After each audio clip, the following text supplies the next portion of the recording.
How's it going, everyone? Welcome to Steam Next Fest 2022. If you're unaware about what Next Fest is all about, this is pretty much an event put on by Steam at least once a year to showcase upcoming games. This is done by lots of developer broadcasts, hundreds of demos to play, and basically to raise hype for and wish lists for new upcoming games. In this video, I'll be going over some of the best finds and demos that I found so far in the festival, give a little bit of information about each game, such as the release date and whether I'd buy it or not when it does release.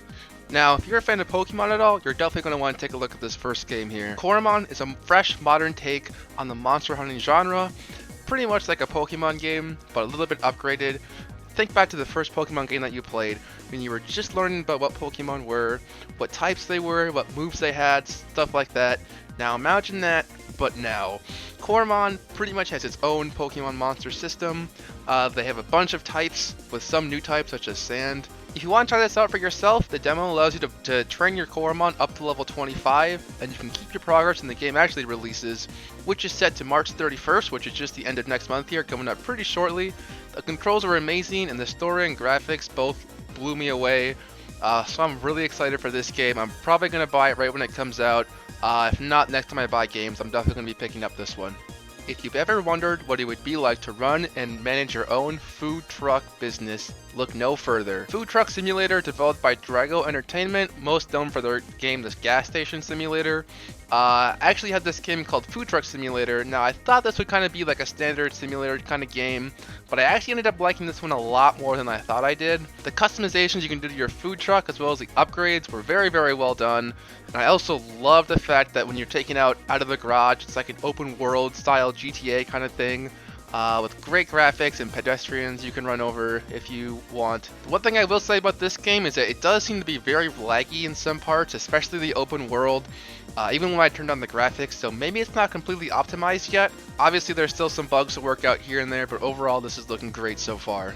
Wandering Village is a very interesting survival game. I was playing it and enjoying it. Then I realized when I zoomed out that it's actually all on top of a giant moving animal. It's just labeled as an animal. You can actually zoom out and then see the map that the animal is on too. The art style in this game is really pleasant to look at, and I love how there's like different levels of the map that you can look at your animal and how he's doing, and then zoom in real time and see what your villagers and survivors are doing on top of the animal.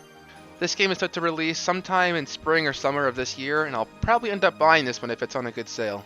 Race Condition is a game I've been looking forward to for a while. This is a low poly racing game, kind of with the arcade style, so not super a lot of drifting and stuff like that, but just kind of racing. The racing style and core gameplay didn't really blow me away. It was good, but not great when you compare it to something like Mario Kart Wii. However, the graphics and the game layout is very nice. I really liked how the game menus are set up, how the art style looks, how the menu and everything, the graphics or anything, I'm a really big fan of. They did a great job with that. This one's actually coming out just in about a week here on March 1st, so I'll probably end up picking up this one if it's on a good sale. Scathe is advertised as an intense, blood-stoked FPS, where quick reflexes are the key, and you're making your way through the map defeating different bosses, with different kind of guns, different enemies, stuff like that. This one actually was a lot of fun, I will say. The graphics definitely blew me away. I was really impressed by the graphics. In the demo level that I played, it seemed a bit empty. Not totally unusual with games like this. For this one, does have drop-in, drop-out online co-op gameplay, which would be very interesting in a game like this, and honestly, that might seal the deal for me.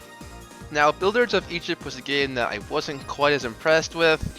The graphics I thought were kind of a low point in this game. Kind of seemed like a game that was not releasing in 2022. This is a pretty standard city builder, kind of similar to Tropico, with how the art style and the buildings and the people and stuff like that. And then it's kind of similar to Civilization, as it has like game victories, like a certain amount of food, a certain amount of stuff you need to win the campaign.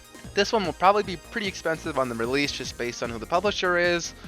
So if it goes on a good sale, I'll probably buy it. However, I don't know if this one will be worth it for the full price. The Unliving is a zombie roguelite published by Team 17 Digital, who have published things like Moving Out and Going Under.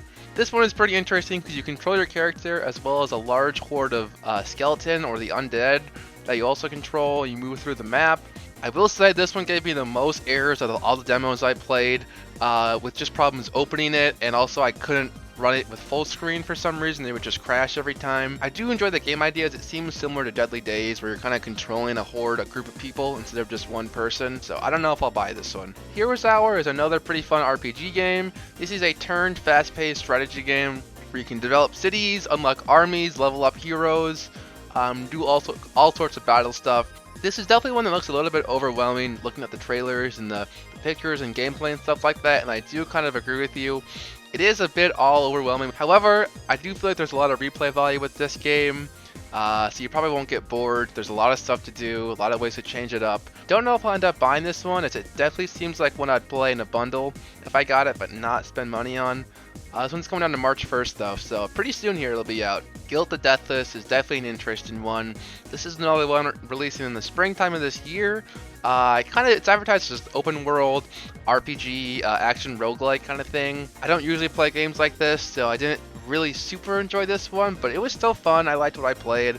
The combat and reward system with the items seems fun, with the chests and stuff like that. Personally, I'm not really a fan of the whole death, scary, undead, whatever theme, so I probably won't be playing or looking too much more into this one. GunFu Fighter is another interesting one.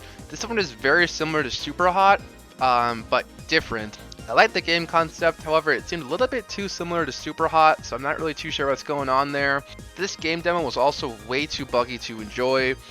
For some reason I kept getting this weird lag after I killed somebody, which would end up making me die because I was like frozen. I'm not sure if that's supposed to happen or what's going on with that, but I would need to see a lot more polishing and more content before I think about buying this one. If you want to be a chef for different planets and aliens, look no further than Godlike Burger. This one is kind of similar to Overcooked or Cook Serve Delicious, but more single player based instead of co-op. So less about just making orders and more about making orders, but also managing the store, managing your orders, upkeep, well-being of everyone. I did enjoy playing this one, however, it was about as much as I thought I would. Nothing really surprised me. It was pretty basic cooking simulation game. This is a fun game concept and the gameplay was good and well made. However, I don't feel like this is a game that you could really sink a ton of hours into. That's why I probably won't end up buying this one. However, if I do ever get it in a bundle, I'm definitely playing a lot of it. Finally here, we have One More Island.